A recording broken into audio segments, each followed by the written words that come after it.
Swear.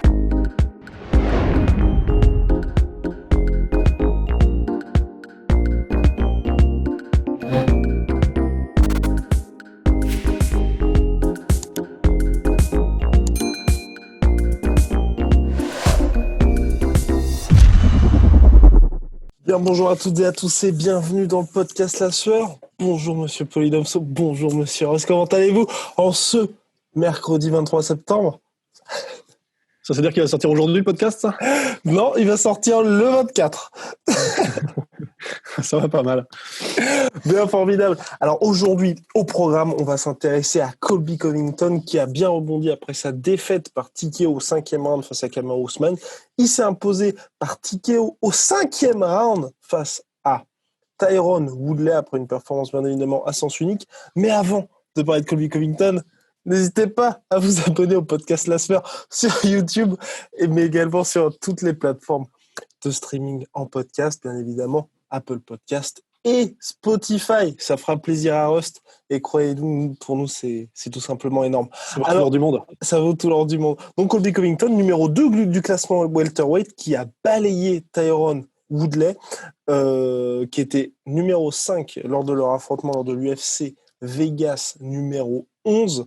Un combat qui a été vraiment sens unique tout simplement, avec un 4e round, 104 coups de nez pour Colby Covington, 5 seulement pour Tyron Woodley. Just how good is Colby Covington, messieurs? Il a sa place, hein, ça c'est clair. Il est là, il est numéro 2. Moi, je le place encore plus haut que Gilbert Burns.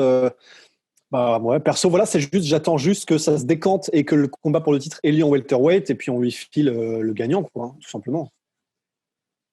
Pas mieux.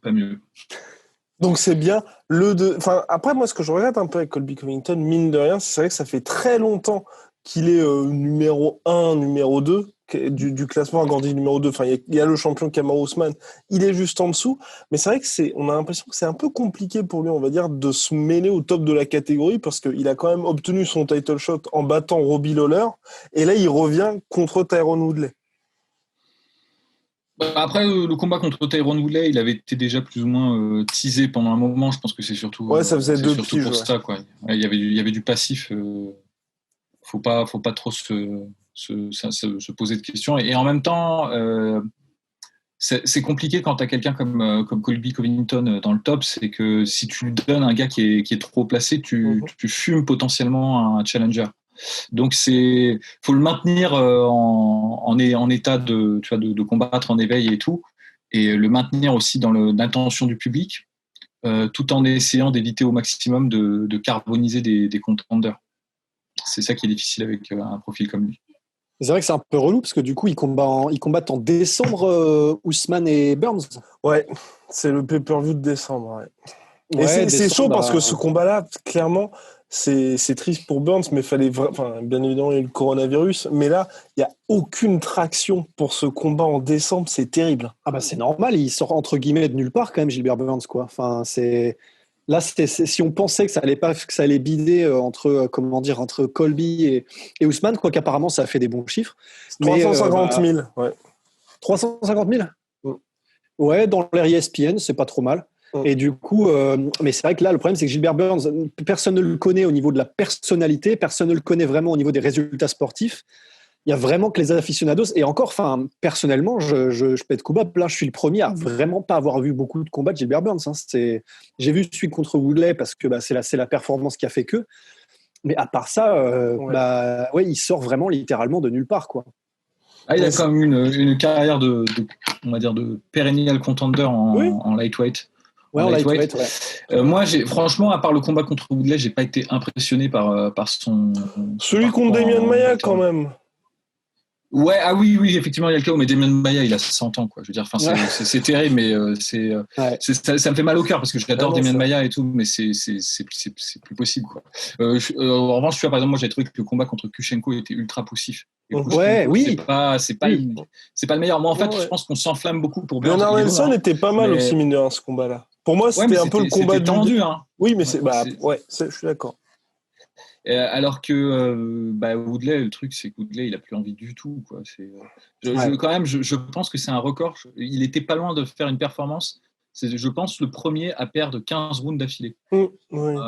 C'est ce qu'on avait vu avec Ross, pas un seul round remporté depuis septembre 2018 et sa victoire contre Darren Till. C'est quand même dingue, hein. C'est quand même chaud. Il a vraiment plus du tout envie d'être là, quoi. Donc c'est compliqué. Ouais. Mais après Gilbert Burns, il est quand même, il est bon. Hein. Faudrait pas qu'on croie qu'on le minimise, mais c'est juste, c'est sûr que ça m'étonne pas que les gens soient pas enflammés en fait par cette perspective. Mais c'est ce qui est un peu compliqué, je trouve, dans cette catégorie, parce que mine de rien, on a un gars, donc Gilbert Burns, qui est actuel numéro 1, il obtient son title shot, comme tu as dit, Polydomso, après avoir battu Tyron Woodley, qui n'en veut plus du tout, qui était numéro 1 lors du duel, mais t'as des mecs comme justement Leon Edwards, comme Colby Covington, qui mériteraient tout autant, sinon plus, on va dire, d'avoir leur title shot. Et là, tu te dis, t'as un combat où en plus c'est un mec qui est ancien partenaire d'entraînement de Kamaru Usman. Enfin, il y a beaucoup trop de choses qui font que... qui font que les gens sont pas super chauds du tout, quoi, c'est clair. Ouais. Mais après, sur la scène welterweight, il y a qui de très excitant là, et qui est en plus qui a les performances pour. Personnellement, honnêtement, enfin. Colby Covington, le rematch Colby Covington-Kamaru Usman, moi vraiment j'ai envie de le voir. Parce qu'en plus, on en avait parlé lors du récap du premier combat, enfin, il y avait 2-2 avant le 5e round, et Colby Covington qui s'était quand même fait péter la mâchoire. Hein, donc, bon. Non, c'est clair. Mais bon, après, il y a plein d'autres combattants qui sont, je trouve, dont la perspective d'un match-up contre Usman me mangeaille plus que Leon Edwards, le premier, hein, personnellement. Leon Edwards, mais même, tu vois, par exemple, je suis Wonderboy Thompson, même si même s'il est plus dans le pic de sa carrière, moi franchement, je trouve ça très intéressant comme opposition contre Usman. Sans compter les nouveaux qui arrivent aussi, tu vois. Donc c'est. Ouais, parce que finalement, Gilbert Burns, ce qu'il apporte, c'est une grosse pression. Il est divers dans ses attaques. Il est capable d'apporter un bon volume sur 5 rounds. Dangereux au sol aussi. Dangereux au sol, mais c'est vrai que tout ça, c'est des domaines dans lesquels Usman a prouvé qu'il était non seulement durable, mais qu'il pouvait battre des gars qui avaient un peu ce profil-là, quoi. C'est vrai que moi, je suis d'accord avec Polydomso. En fait, j'ai plus envie de le voir contre un ultra spécialiste que parce que Burns, il y a des chances que ce soit. Évidemment, c'est pas le même profil, mais un mec en volume qui avance beaucoup. Enfin voilà, c'est un peu un Colby Covington avec des armes un peu différentes, certes. J'irais même jusqu'à dire c'est un peu le profil de Rafael dos Anjos, tu vois, plus que de Colby Covington. Mais donc TaylorMade, c'est fait sur mesure. Et du coup, c'est un peu compliqué. Et en plus de ça, il y a un truc qui m'inquiète plutôt pour Gilbert Burns, c'est que malgré le fait qu'il s'est amélioré, ça c'est clair, sur ses derniers combats, et qu'il a particulièrement brillé contre Woodley, il n'a pas une super takedown de défense, et en plus de ça, il a cette tendance un peu, je crois que c'était son frère qui a perdu un combat récemment, son frère ou son cousin, mais ils ont le même. Alors son frère aussi, c'est un peu un prodige en grappling. Mais ils ont toujours un peu le côté BJJ, tu vois. C'est-à-dire, ils vont faire du grappling, mais ils vont pas trop faire gaffe où ils sont dans la cage quand ils font du grappling. Et par exemple, son frère, il s'appelle Burns, mais j'ai oublié son prénom. Herbert, je crois. Herbert Burns, il était contre un mec qui avait pas du tout son pédigré en grappling, mais qui l'a juste collé contre la cage et qui a fait de la lutte contre la cage. Et lui, il a rien pu passer du tout, en fait, en termes de soumission. Et ça, j'ai peur que ça arrive à Gilbert Burns. Alors peut-être que l'avantage pour Gilbert, c'est qu'il a quand même beaucoup sparé avec Usman. Donc, il saura peut-être qu'il faut se tenir éloigné de la cage, parce que c'est quand même c'est le A-game d'Ousmane, ça, la lutte contre la cage et tout. Et ça, je peux te dire que même si t'es Demian Maia, même si t'es Gilbert Burns, même si t'es le ADCC champion Gold, tu vas te faire ruiner, quoi. Tu peux pas en fait, parce que pour passer tes soumissions, c'est toujours le même problème. Il faut avoir les hanches libres, il faut pouvoir bouger avec son dos. Si t'es collé contre la cage, c'est ce qu'avait démontré Frankie Edgar quand il avait poncé Yair Rodriguez. Qui pareil avait beaucoup d'attaques sur son dos, mais une fois qu'il était contre la cage, il pouvait pas développer son jeu, tu vois. Donc moi j'ai un peu peur qu'on se dirige vers une configuration comme ça dans un match entre Gilbert Burns et Usman. Ouais. Et puis debout, debout, c'est peut-être là où ça peut être assez intéressant, mais parce que bon, Kamaru Usman, c'est vrai que pour l'instant, contre Tyron Woodley, clairement, il y avait personne en face. Claire. Contre Colby Covington, c'est des styles qui étaient assez similaires, c'est juste qu'il avait l'avantage de la puissance. C'est vrai que contre Gilbert Burns, Ça peut être intéressant de voir s'il arrive, Gilbert Burns, à le dépasser, mais j'y crois pas trop non plus. Enfin, ouais, je suis même pas hypé pour ça, en fait. C'est vraiment compliqué là, de trouver quelque chose. Ouais, non, ça va être compliqué en tout cas ce combat-là. Messieurs, on a pas mal de demandes concernant notre cher Colby Covington et cette éventuelle revanche face à Kamaru Usman. Deux camps. Il y a deux camps. Il y a ceux qui disent que ça va être bis repetita clairement, les autres qui croient à Colby Covington, qui dit effectivement c'était le pire training camp de ma vie, je n'ai jamais été aussi mauvais que lors de ce combat-là, machin. En plus, tu m'avais pas cassé la mâchoire, mais j'étais pas bien. Alors. Je sais pas en fait. Pour moi, c'est un combat, c'est du 50-50 en fait. Enfin, c'est terrible. Hein. C'est selon qui est le plus en forme le jour J, quoi. C'est tout. Ouais. Ils ont un style qui est vraiment semblable. Alors, j'ai l'impression que Covington fait plus attention depuis contre Woodley. J'ai l'impression qu'il était plus précautionneux au niveau des dommages reçus. Tu vois. C'est possible. Moi, après, les combats contre Woodley, j'en tire pas trop de leçons parce que Woodley, comme il attaque, il fait 5 attaques par round. C'est plus facile de deviner quand est-ce qu'il va te frapper, donc d'avoir une défense qui est solide. D'autant que Woodley, il a jamais évolué à ce niveau-là. Même quand il était motivé, c'était un peu le jambon d'Achille, comme on dit, le talon d'Achille. C'était que les gens qui ont une forte activité contre lui prennent le contrôle du combat très rapidement face à lui, notamment le combat comme ça qui est évident, c'était Rory McDonald.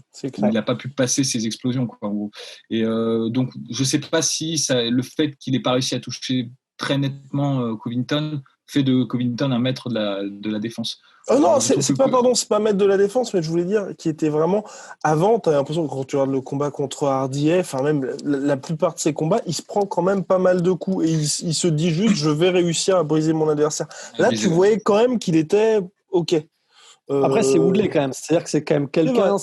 Il a un power punch que n'apportaient pas les autres, même si c'est Woodley et qu'il n'a plus envie d'être là et que personne ne sait pourquoi il y est. Malgré tout, il frappe quand même, s'il le veut et quand il le veut, beaucoup plus dur que RDA et que, c'est un one punch knockout, quoi. C'est vrai. Non, mais c'est ça, mais c'est. Parce que finalement, c'est ce qui distingue le plus Covington d'Ousmane, c'est qu'il est beaucoup plus agressif. Même dans son volume d'attaque en striking. Ousmane va chercher à créer le clinch et essayer d'immobiliser la situation plus souvent que Covington. Covington, il est dans une espèce de flow où, tu vois, il varie les zones d'attaque et il varie en fait aussi ses niveaux. Il va faire beaucoup de changements de niveau et tout. Il est plus actif. Peut-être aussi parce qu'il a moins de puissance qu'Ousmane. C'est sûrement pour ça. C'est-à-dire que quand tu n'as pas trop de puissance, tu peux essayer de compenser par ton volume ou par ta précision d'attaque. Lui, il a choisi par le volume. Ouais. Non, moi, je remets mine de rien une petite piécette quand même sur Kamaru Usman. Parce que mine de rien, le premier combat, à mon sens, personnellement, a été un peu traumatisant pour Colby Covington, qui était quand même dans une situation où il fallait qu'il gagne. Après tout ce trash talking, là, finalement, il y va encore beaucoup plus pour forcer à nouveau ce title shot. Et il a quand même pris cher. Enfin, entre la mâchoire, le TKO, bon, ok, il y en a certains qui disent que c'est un arrêt de l'arbitre qui est un petit peu tôt, mais c'est vrai qu'il était au bout de sa life quand même, clairement, à la fin du combat. Pour moi, on en a déjà parlé, à mon avis, Ousmane, le jour où il perdra, c'est plus que le corps aura complètement lâché, et puis il profitera un peu comme quand Aaron Woodley a commencé à perdre, quoi. C'est terminé parce que le poids des années. Je pense qu'on a fait le tour sur Colby. Yes. Ou est-ce que vous voulez parler de son trash talking? Parce qu'on a reçu aussi pas mal de messages là-dessus, mais on l'avait déjà évoqué précédemment. Oui. Oh.